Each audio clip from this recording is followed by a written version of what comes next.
everyone. Welcome back to the McMahon Group. My next guest was watching the 10 o'clock news when she saw a story about a neglected dog, Rocket.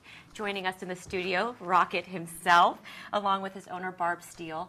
Thank you for being with us, Barb. Thank you for having us. Barb, you're the founder and director of Rocket's Rangers. Yes. So tell us what Rocket's Rangers is. Rocket's Rangers is an educational program for 2nd through 4th graders. It's a free educational program to teach them about the huge problem we have with homeless animals in our community. And we also give them instruction in how to take good care of their own animals so that they don't end up on the streets. What a great thing for children to learn. Oh, yeah. You were watching the news. Yes. And you saw Rocket. How much did Rocket weigh? Rocket was 23 pounds, and he is now, wherever he is, 60. And he was full grown, but he had been abandoned and left for 30 days with no food or water. Oh my goodness. Here we have B-roll going on. Here's the news clip that you were actually watching that day. This is Rocket as he was found, a complete skeleton. Oh my His goodness. landlord found him when he went to collect the rent, and he was near death, and they took him to the shelter. There he was after he was adopted by me.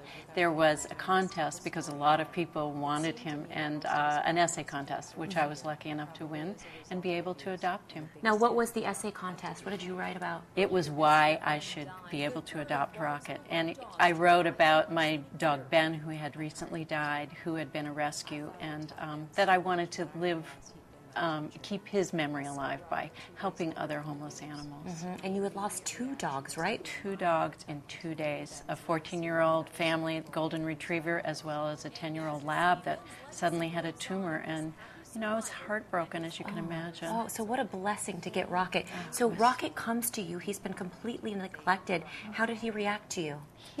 It was instant love. He has no memory, I think, of what happened or no anger about it.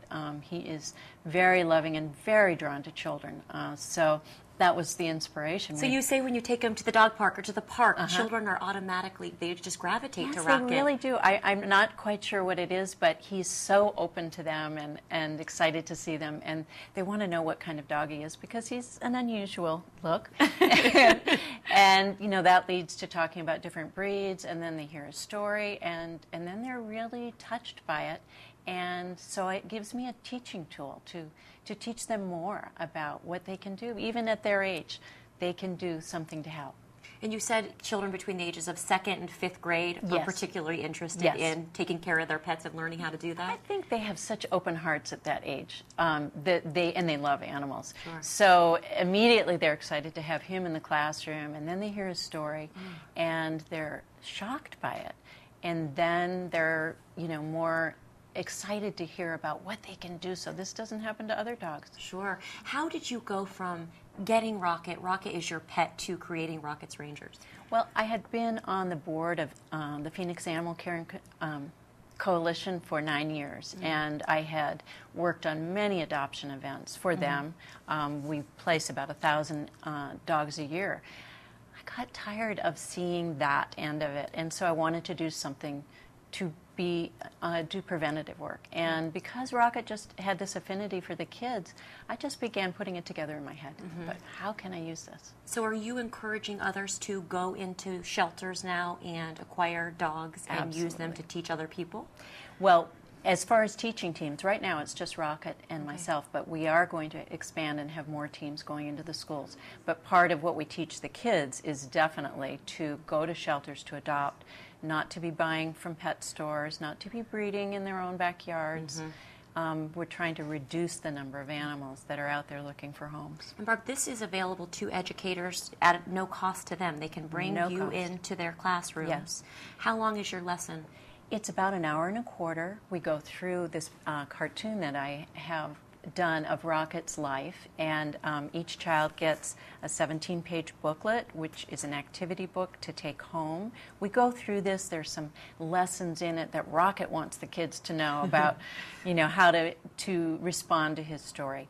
And then there are ways that they can take good care of their animals. It's all outlined in them. So when they take it home, the hope is that the family will share this. They'll do the coloring at home, and it will spread to the entire family. I'm sure you hear a ton of stories from children as you go in about neglect, about how they take care of their pets and what they can do. So it's really a great thing you're doing, especially with the recession right now. I think, you know, the problem's actually gotten worse. Oh, it definitely has. Rocket's story was very rare, newsworthy when it happened, but it happens every day now. Every day. We want the kids to know that there are alternative choices to just walking away from a family member. Absolutely. Thank you so much. Barb Steele, founder and director of Rocket's Rangers. Thank you. Thank you. Thank you for joining us, and we'll be right back after the break.